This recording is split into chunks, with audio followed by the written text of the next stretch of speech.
UP scholarship. UP scholarship में आय सबसे अहम इसमें चीज़ है। आय इसमें जनरल ओबीसी का 2 लाख मिनिमम आय है, 2 लाख से कम की आय होनी चाहिए और एससी एसटी का 2.5 लाख से कम होनी चाहिए। अब सीधे आ जाइए रजिस्ट्रेशन पे। देखिए रजिस्ट्रेशन में आपका ये मांग रहा है जनरल ओबीसी है या ओबीसी है या जनरल है। तो अब जनरल है तो जनरल पे जाएंगे, ओबीसी है तो ओबीसी सिलेक्ट कर जाएंगे। अब अपना ज़िला चुन लेंगे। ज़िला चुनने के बाद चीज़ें सीधे शिक्षा संस्थान में जाएंगे। शिक्षा संस्थान जो आपका कॉलेज है, स्कूल है, वो अपना चुन लेंगे। मेन डीडीयू से है तो आप मेन डीडीयू चुन लेंगे। अगर आपका शिक्षक कोई इंस्टीट्यूट है तो वहाँ से चुन लेंगे। अपना वर्ग चुन लेंगे। उसके बाद देखिए आगे है धर्म, हिंदू चुन लेंगे। और उसके अलावा आगे देखिए छात्रा का नाम मांगता है, नाम अपना चुन लेंगे। नाम इंटर कर लेंगे और मोबाइल नंबर इंटर कर लेंगे। और नीचे देखिए लिखा हाई स्कूल उत्तीर्ण वर्ष, तो आप अपना हाई स्कूल उत्तीर्ण वर्ष इंटर कर लेंगे और उसका बोर्ड है वो भी इंटर कर लेंगे। मोबाइल नंबर अपना आप इंटर कर लीजिए। जहाँ तक हो सके आपका आधार नंबर जिस पे लिंक है, जिस मोबाइल नंबर पे आधार लिंक है वही नंबर अब आप छात्रवृत्ति के फॉर्म में दें तो अच्छा रहेगा। अगर आपके पास आधार लिंक वाला नंबर आपके पास नहीं है तो अपना आधार लिंक ज़रूर करा लें। आधार लिंक कराने के बाद ही ये फॉर्म फिलअप करें। अगर आधार लिंक नहीं रहेगा तो आपको ये फॉर्म आपका कंप्लीट नहीं होगा। तो आप ये आ जाएं, हाई स्कूल उत्तीर्ण वर्ष इंटर कर लें, बोर्ड इंटर कर लें और अपना रोल नंबर इंटर करना है। जैसे रोल नंबर देख लीजिए, रोल नंबर में है कि अब 2 ऑप्शन दिया हुआ है डिब्बे में। तो 2 डिब्बे में पहले डिब्बे में कुछ नहीं भरना है, दूसरे डिब्बे में आपको अगर यूपी बोर्ड है दूसरे डिब्बे में भर देना है। अगर आईसीआईसी बोर्ड है, आईसीआईसी बोर्ड में भी जो अभी इस 2 साल में जो लोग आईसीआईसी बोर्ड में भी पास हुए हैं उनका रोल नंबर अंकों में है, तो आप वो अपना दूसरे अंक में ही भर लेंगे, दूसरे डिब्बे में ही। अगर पहले का है आईसीआईसी बोर्ड का, सिर्फ पहले का अगर है तो पहले का रोल नंबर में पहले उसमें कुछ अंक रहते थे, डिजिट वर्ड भी रहता था। वर्ड पहले लिखा था तो वर्ड उसमें 2 अक्षर 3 अक्षर वर्ड उसमें लिखा जाएगा। उसके अलावा उसमें अंक लास्ट वाले डिब्बे में, दूसरे डिब्बे में अंक लिखा जाएगा। अब अपना पासवर्ड भी इंटरेस्ट में कर लें। पासवर्ड जो है आपका, पासवर्ड और कैप्चा कोड डालें और जनरेट, जैसे ही जनरेट ओटीपी करेंगे तो आपके मोबाइल पे ओटीपी चला जाएगा। अब मोबाइल जैसे ही ओटीपी जाएगा आप ओटीपी डाल लें और ये दिया गया कैप्चा कोड भी इंटर कर लें। उसके बाद सबमिट करके रजिस्ट्रेशन हो जाएगा। ध्यान दीजिएगा दोस्तों, ये आधार में मोबाइल नंबर होना बहुत ज़रूरी है। आधार में जिसका मोबाइल नंबर रजिस्टर्ड नहीं रहेगा उसका ओटीपी नहीं जाएगा, उसका फॉर्म नहीं भरा पाएगा। तो आप पहले आधार में मोबाइल नंबर रजिस्टर्ड कर लें, उसी के द्वारा डिजी लॉकर भी बनेगा और डिजी लॉकर में भी आधार नंबर पे भी ओटीपी जाएगा, मोबाइल वाले पे भी जाएगा ओटीपी, दोनों नंबर पे ओटीपी जाएगा। तो आप ध्यान दीजिएगा, अपना मोबाइल नंबर आधार से लिंक ज़रूर कर लें और ध्यानपूर्वक इसको भर लें। अब ओटीपी हमने डाल दिया है, ओटीपी आ गया है हमारे पास, ओटीपी डाल दिया और एक कैप्चर कोड हमने डाल दिया है। सबमिट करते ही अब ये रजिस्ट्रेशन हो गया। देखिए दोस्तों, ये रजिस्ट्रेशन हो गया है। अब आप इसको सेव कर लीजिए या प्रिंट निकाल लीजिए और रजिस्ट्रेशन नंबर कहीं नोट कर लीजिए या फिर अपना प्रिंट निकाल लीजिए। उसके बाद अब नए पेज पे एक आ जाइए। नए पेज में आने के बाद रजिस्ट्रेशन नंबर या तो आप कॉपी कर लीजिए या नए पेज में आइए। नए पेज में आप आएंगे तो आप नए से फिर खोलिए अपना एक लॉगिन आईडी, खोल लीजिए। फ्रेश में जाइए, फ्रेश में देखिए लिखा हुआ है अदर देन, इस पर तीसरे नंबर पे जाके अपना रजिस्ट्रेशन नंबर डाल लीजिए। अपना मोबाइल नंबर जो आपने उसमें फॉर्म भरते समय डाला गया है मोबाइल नंबर, उसको भी इंटर कर लीजिए। और यहाँ पे नीचे आपने पासवर्ड जो बनाया है सिक्योरिटी पिन, तो अपना सिक्योरिटी पिन जो आपने बनाया है वो अपना इंटर कर लीजिए। पासवर्ड डालने के बाद कैप्चा कोड भी इंटर कर लीजिए। कैप्चा कोड इंटर करने के बाद अब जैसे ही सबमिट करेंगे आपका फार्म खुल जाएगा। देखिए जैसे हमने इंटर कर दिया है, ये अब फार्म खुल गया है। फार्म खुलते ही देखिए यहाँ पे लिखा हुआ है डिजी लॉकर सत्यापन। पहला दूसरा ऑप्शन आपका हो गया है, रजिस्ट्रेशन हो गया, टिक हो गया है। और तीसरा ऑप्शन जो है डिजी लॉकर में सत्यापन करना। तो आप डिजी लॉकर को खोल लीजिए। अब हम आपको बताएंगे डिजी लॉकर में स्टेप बाय स्टेप कैसे आप रजिस्ट्रेशन करेंगे सिंपल तरीके से। देखिए क्लिक करिए डिजी लॉकर वेरिफिकेशन पे क्लिक कर लीजिए। अब देखिए ये ऐसे आ जाएगा आपका। अब आप इसको अपने कैप्चा कोड को डालेंगे और नीचे दिया गया बॉक्स पे क्लिक करें, टिक करके जनरेट ओटीपी कर दीजिए। जैसे ही आप जनरेट ओटीपी करेंगे तो आपके आधार के नंबर पे ओटीपी जाएगा। आधार और मोबाइल नंबर दोनों सेम रहे तो ज़्यादा बेटर है। देखिए जैसे आपने आधार में जो नंबर डाला है वही अगर फॉर्म में भी नंबर डाला जाए तो आपको ये ज़्यादा अच्छा रहेगा। अगर नहीं है तो आप दूसरा भी डाल सकते हैं, लेकिन आधार वाला नंबर अगर पड़े तो ज़्यादा बेटर है। आप वही नंबर डालिए और ओटीपी उसी पे मंगाइए। अब देखिए ये ओटीपी आ गया है, रजिस्ट्रेशन ओटीपी है। अब ये ओटीपी हम इंटर कर लेंगे। ओटीपी इंटर करने के बाद ये कैप्चर कोड फिल करके और इसको सबमिट ओटीपी करेंगे। सबमिट ओटीपी करते ही ये आगे हमारा खुलेगा डिजी लॉकर का पेज। देखिए जैसे आप सबमिट करेंगे ये खुल गया डिजी लॉकर का पेज। अब देखिए अब मोबाइल वाले पे रजिस्ट्रेशन ना करके आप सीधे आधार वाले पे आइए और नीचे दिया गया साइन अप को क्लिक करेंगे। साइन अप में आपको देखिए आधार नंबर मांगेगा। पहले आपने अगर डिजी लॉकर पे कभी रजिस्ट्रेशन नहीं किया है तो डायरेक्ट आप साइन अप पे जाएं। साइन अप पे खोलते ही साइन अप पे आपको आधार नंबर मांगेगा, तो अपना आधार नंबर टोटल डालना। आधार नंबर डालते ही अब इसको नेक्स्ट कर लीजिए। नेक्स्ट करेंगे, जैसे ही नेक्स्ट करेंगे आपको देखिए ये आ जाएगा आधार नंबर वाली, जो आधार नंबर रजिस्टर्ड है, आधार नंबर पे जो नंबर रजिस्टर्ड है उस पे ओटीपी चला जाएगा। उस ओटीपी को इसमें इंटर करना रहेगा। देखिए जैसे ये हमारा आधार इस नंबर पर रजिस्टर्ड है तो ये उस नंबर पे ओटीपी चला गया है। अब उस ओटीपी को हम इसमें इंटर करेंगे। इंटर करने के बाद जैसे ही सबमिट करेंगे तब ये आपका आगे का प्रोसेस आपका करना रहेगा। देखिए जैसे अब हमारे नंबर पे ओटीपी आ गया है। अब हम उस ओटीपी को इंटर करेंगे। ध्यान दीजिएगा कि डिजी लॉकर में आप जो भी नंबर डालें, जो भी नंबर मान लीजिए आप अपना इसमें एक नाम अपना क्रिएट करना रहता है, यूज़र आईडी क्रिएट करनी रहती है। वो अपना जैसे नाम हो गया, नाम के आगे कुछ भी ऐसा डिजिट लगा लें जिससे आपका यूज़र आईडी क्रिएट हो जाए। यूज़र आईडी क्रिएट करने का भी तरीका वो भी हम आपको बताएंगे कैसे क्रिएट करेंगे।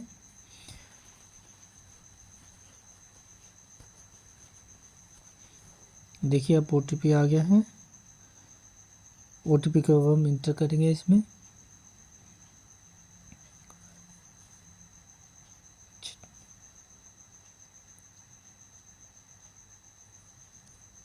कई लोगों की शिकायत ये है कि साइट नहीं चल रही है, तो साइट की ये हमेशा का प्रॉब्लम है कि साइट बहुत स्लो चलती है, धीरे धीरे चलती है। आपको इसी पे ही भरना रहेगा। अब आपको अगर दिन में ना समय मिले तो आप रात में या सुबह ट्राई करें और इसको फॉर्म को आप अपना भर लें।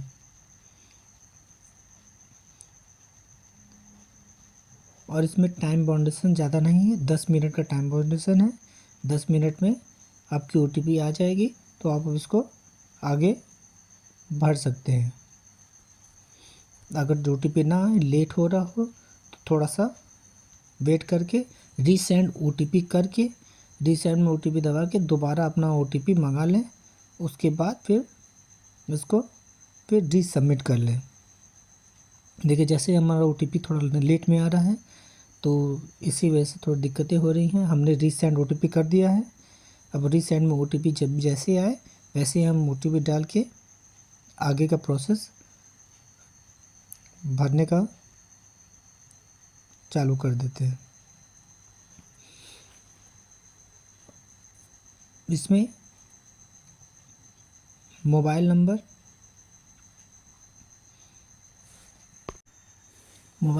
पे OTP जो भी आता है, जैसे सर्वर के डिपेंड है। जैसे BSNL का नंबर है तो थोड़ा सा स्लो आता है मैसेज, अगर एयरटेल जियो है तो थोड़ा सा तेज़ी से आ जाता है। जैसे ये OTP आ गया है, OTP हमने डाल दी है। OTP डालने के बाद हमने जैसे ही सबमिट किया है, इसको सबमिट करते ही देखिए थोड़ा स्लो चल रहा है।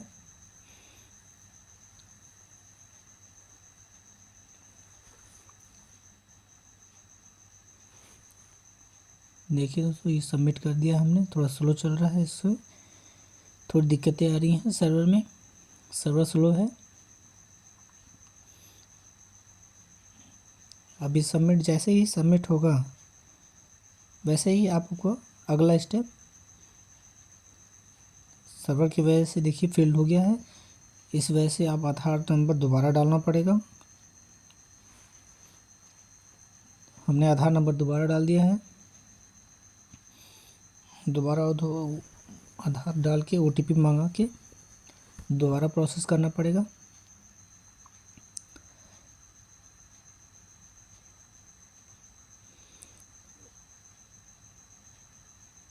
ये उधार OTP चला गया है। देखते हैं जल्दी OTP आ जाता है तो हम आपका आगे का प्रोसेस बताते हैं।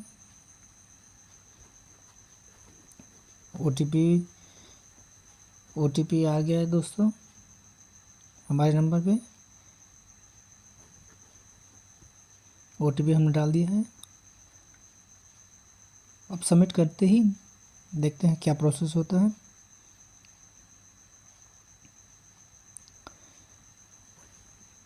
अब ये फॉर्म देखिए खुल गया है। अब ये देखिए खुलते ही अब मांग रहा है आपका, ये पिन मांग रहा है। अब लिख रहा है you are already registered for this DigiLocker. तो आपने तो रजिस्ट्रेशन किया नहीं है, लेकिन ये लिखेगा ऐसे ही। तो आप नीचे देखिए लिखा हुआ फॉरगेट माई पिन।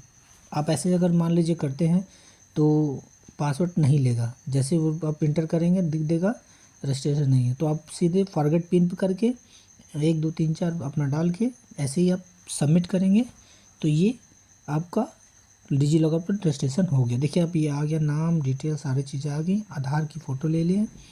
अब इसको वेरीफाई, नीचे लिखा वेरीफाई डिटेल। जैसे ही आप वेरीफाई करेंगे तो आपका ये सत्यापन, डिजीलॉकर सत्यापन हो जाएगा। डिजीलॉकर सत्यापन हो गया। उसके बाद देखिए आगे आप देखिए, अब कोर्स खोल लीजिए।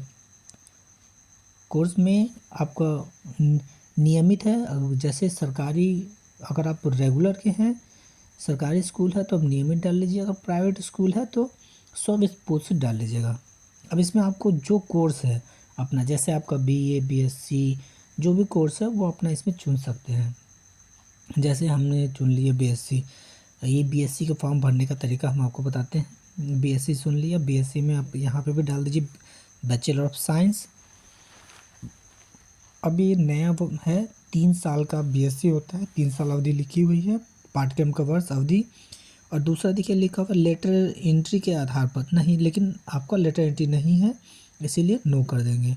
और दीवा छात्र, आवासीय छात्र, इस आवासीय छात्र मतलब होता है अगर आप हॉस्टल में रह के आप इसको फार्म भर रहे हैं या अपनी शिक्षा दीक्षा ले रहे हैं तो आप उसको आवासीय डालेंगे। अगर आप अपने घर में रह के ये अगर डिसीजन ले रहे हैं तो दीवा छात्र हो जाता है उसको। अब आप नीचे देखिए वर्तमान पाठ्यक्रम में प्रथम वर्ष में प्रवेश तिथि, तो आपने तारीख डाल लीजिए। जो फीस रिसिप्ट में जो तारीख होगी, जो आपने फीस जमा किया होगा उस तारीख आप अपना इसमें इंटर कर सकते हैं। दोनों में, वर्तमान सत्र में भी वही हो जाएगा, दोनों हो जाएगा। आगे देखिए लिखा हुआ है बोर्ड विश्वविद्यालय बोर्ड एफिलिएटेड एजेंसी का पंजीकरण क्रमांक। देखिए जब आप फर्स्ट ईयर में रहेंगे तो क्रमांक संख्या अभी नहीं रहता है, तो इसमें क्रमांक संख्या, फीस रिसिप्ट का नंबर भी डाल सकते हैं और नहीं भी डाल सकते हैं। इसमें तो स्टार नहीं लगा है, स्टार नहीं लगा है तो ज़रूरी नहीं रहेगा आपका ये भरना। अगर जो सेकेंड ईयर का आप भरेंगे तब फर्स्ट ईयर में जो इनरोलमेंट नंबर मिलता है उसको आप इसमें डाल देंगे, वो हो जाएगा। लेकिन जब नहीं है उसको छोड़ देंगे। नीचे देखिए अब DDO आ गया है, आपका मेरिट के अनुसार नहीं है तो नो कर देंगे। इसमें पाठ्यक्रम की पात्रता पूछी हुई, देखिए लिखा हुआ इंटरमीडिएट, हमने इंटरमीडिएट डाला क्योंकि ये इंटर के बाद BSc है, इसीलिए इसको इंटरमीडिएट इसकी क्वालिफिकेशन पास का है। अब देखिए ये मांग रहा है हाई स्कूल का कितने, क्या सन है आपका, और पूर्णांक कितना है, प्राप्तांक कितना है, और उसका प्रतिशत कितना है, और वो किस बोर्ड से है। तो आप ये सारी चीज़ें भर लेंगे। ऊपर देखिए ये काउंसलिंग जो लिखा हुआ है, काउंसलिंग है यूपी, क्या वर्तमान पाठ्यक्रम में प्रवेश इसके माध्यम से प्रवेश किया है, UPSSC, AKTU या JEE कप। अगर ये नीट या JEE कप या UP कप का ही अगर एडमिशन के थ्रू है तो आप इसको यस करेंगे, वरना ये नो ही रहेगा। ठीक, तो आप हाई स्कूल वाले पे आ जाइए। हाई स्कूल का सन डाल लीजिए, उसके अलावा उसका पूर्णांक डाल लीजिए, पूर्णांक के बाद प्राप्तांक अपना जोड़ लीजिए, कितना नंबर पाए हैं वो अपना डाल लीजिए। नीचे प्रतिशत लिखा हुआ है उसको भी इंटर कर लीजिए, इसके फिल कर लीजिए इसमें आप। और यहाँ पे लिखा हुआ है आगे यूपी बोर्ड, आपका जैसे यूपी बोर्ड है कि CBSE बोर्ड है कि ICSE बोर्ड है, जो बोर्ड रहेगा आप इसमें इंटर कर लीजिए। हम जिसका फॉर्म भर रहे हैं वो यूपी बोर्ड है, तो हमने CBSE बोर्ड है, हमने CBSE बोर्ड इसमें इंटर कर लिया। अब देखिए इंटर है, ये इंटर में भी आप क्लिक कर लीजिए। 500 में कितना नंबर है ये आप अपना इंटर कर लीजिए, जितना नंबर होगा वो आप अपना जोड़ के इसमें लिख लीजिएगा। और ये 15 नंबर देखिए, 15 नंबर में काउंसलिंग नंबर व अनुक्रमांक, जब आप यस करेंगे, आप UPSEE या AKTU या JEE कब पॉलिटेक्निक अगर आप भरेंगे तो आप यस करेंगे तो उसके अंतर्गत उसका रोल नंबर, काउंसलिंग का रोल नंबर और प्रवेश का वर्ष डाल लेंगे, और प्रवेश का प्राप्त रैंक डाल लेंगे, रैंक भी जरूरी रहेगा, और उसका कट ऑफ कितना अंक आया है वो कट ऑफ अंक भी उसमें आपको फिल करना रहेगा। वो सिर्फ UPSSC या AKTU या JEE कब पॉलिटेक्निक या नीट, बस यही 4 ऑप्शन के लिए ये 15, 16, 17, 18 इसको फिल करना रहेगा। 14, 15, 16, 17, 18 ऑप्शन इसी के लिए सिर्फ भरना है। और आपको और अन्य कोई कोर्स हो तो ये आपको टच नहीं करना है, इसको ऐसे ही छोड़ देना है। अब आप इंटर वाले पे फिर से आ जाइए, इंटर पे आप अपना नंबर डाल लीजिए और परसेंटेज इंटर कर लीजिए और CBSE बोर्ड डाल अब ये ओके हो गया है। अब इसको सबमिट करेंगे, सबमिट करते ही अब अपना कैप्चा कोड डाल के सबमिट कर लीजिए। सबमिट करते ही अब ये नेक्स्ट स्टेप आपका आ जाएगा, ये अभी आ गया। नेक्स्ट स्टेप में देखिए लिखा हुआ आवासीय स्थायी पता, वो अपना आवासीय स्थायी पता इसमें इंटर कर लीजिए, आवासीय स्थायी पता डाल लीजिए।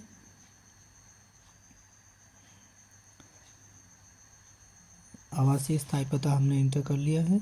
और नीचे देखिए इसमें लिखा हुआ राशन कार्ड संख्या, परिवार ID। अगर किसी के पास राशन कार्ड संख्या, अगर आप राशन कार्ड बना हुआ है तो राशन कार्ड का नंबर ज़रूर डाल लें। अगर आपका राशन कार्ड नहीं बना है तो इसको छूने की ज़रूरत नहीं है, आप इसको नहीं डाल भी सकते हैं। अगर आपके पास है राशन कार्ड तो आप उसका राशन कार्ड को इसमें इंटर ज़रूर कर लें। अगर दिव्यांग बच्चे हों, नीचे दिया हुआ दिव्यांग प्राप्त यदि विकलांग हो, दिव्यांग को के लिए इसमें आप अपना ऑप्शन डाल लें। जैसे आप सेलेक्ट ऑप्शन करेंगे, दिव्यांग जो है आपका ऑर्थो है या दिमाग से है, शरीर में जो भी प्रॉब्लम है उसी अनुसार इसमें ऑप्शन दिया हुआ है, आप अपना इसमें ऑप्शन डाल सकते हैं। अगर आपका दिव्यांग नहीं है तो अब इसको ऐसे ही छोड़ दो, उसको छूने की ज़रूरत ही नहीं है। अब ये एड्रेस पड़ गया है, स्थायी पता और आवासीय पता दोनों एक ही है। हम अब इसके नीचे देखिए लिखा हुआ कैप्चर कोड अपना इंटर करें और सबमिट करते ही नेक्स्ट स्टेप आपका बैंक का डिटेल आ जाएगा। जैसे हमने ये इंटर कर दिया, देखिए हमने कैप्चर कोड इसमें इंटर करते हैं। कैप्चर कोड इंटर करने के बाद नीचे दिया हुआ है बॉक्स में क्लिक करें प्रमाणित। जैसे अपडेट करेंगे आप बैंक आ गया। देखिए आपका बैंक जहाँ का है वहाँ का आप अपना बैंक डाल लीजिए। जैसे बैंक हमारा स्टेट बैंक ऑफ इंडिया है तो हम स्टेट बैंक इंडिया चुन लेंगे। अगर इंडियन बैंक है तो इंडिया बैंक चुन लेंगे। उसके बाद वो किस जनपद का है, किस जनपद में बैंक है, उस जनपद का उसको भी हम इंटर कर लेंगे। आगे लिखा हुआ है ब्रांच का नाम। जैसे ही आप डिस्ट्रिक्ट डालेंगे बैंक का जहाँ का है बैंक, जैसे ही डिस्ट्रिक्ट डालेंगे ये आपका ऑप्शन खुल जाएगा ब्रांच। आपको ब्रांच उसमें से देख के सेलेक्ट करना है कौन सा ब्रांच आपका है, और सेलेक्ट करने के बाद उसको इंटर करते ही आपका IFSC कोड ऑटोमेटिक आ जाएगा। अब IFSC कोड तो आ गया है। अब आपको बैंक खाता संख्या अपना अकाउंट नंबर डालना है। बैंक अकाउंट नंबर अपना इंटर कर लीजिए। बैंक अकाउंट नंबर 2 बार डालना रहेगा ताकि दोनों को मैच कराएगा कि गलती ना रहे, इसीलिए 2 बार बैंक अकाउंट नंबर इसमें मांग रहा है। 2 बार इंटर कर लीजिए बैंक अकाउंट नंबर।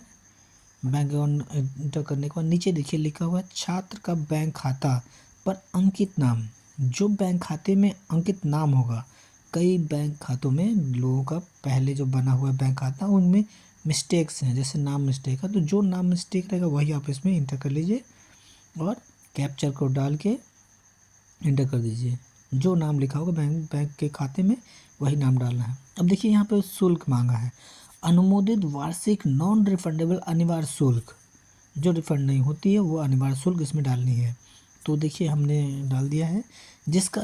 जिसका कोर्स जैसा रहता है उसके अनुसार अब कॉलेज से अपना जितना फ़ीस रहता है उतना आप पूछ के अब इसमें इंटर कर सकते हैं। इसके लिए कॉलेज में ज़रूर आप इसको पूछ लें कि कितना फ़ीस इसमें नॉन रिफंडेबल हमको डालना है। अब ये गत वर्ष, अब देखिए गत वर्ष इसमें है इंटर पास, तो गत वर्ष में हम अपना डालेंगे वार्षिक प्रणाली थी और गत वर्ष में कितना नंबर पाए हैं ये भी हम इंटर कर लेंगे। अपने 500 में कितना प्राप्त अंक पाया है इंटर कर लेंगे। और देखिए नीचे लिखा हुआ है अंक, प्राप्तांक लिख लिया हमने, पूर्णांक लिख लिया, गत वर्ष प्रतिशत आपका आ गया। अब नीचे लिखा हुआ है संस्थान का नाम, तो आप संस्थान का नाम इसमें इंटर कर लेंगे, स्कूल का नाम जहाँ से आपने ये पढ़ा है।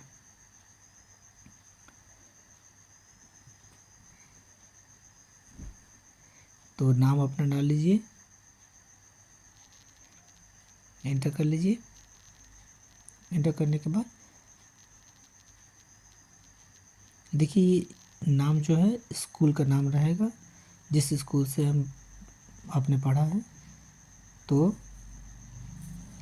इंटर जहाँ से किया है वहाँ का ये पड़ेगा।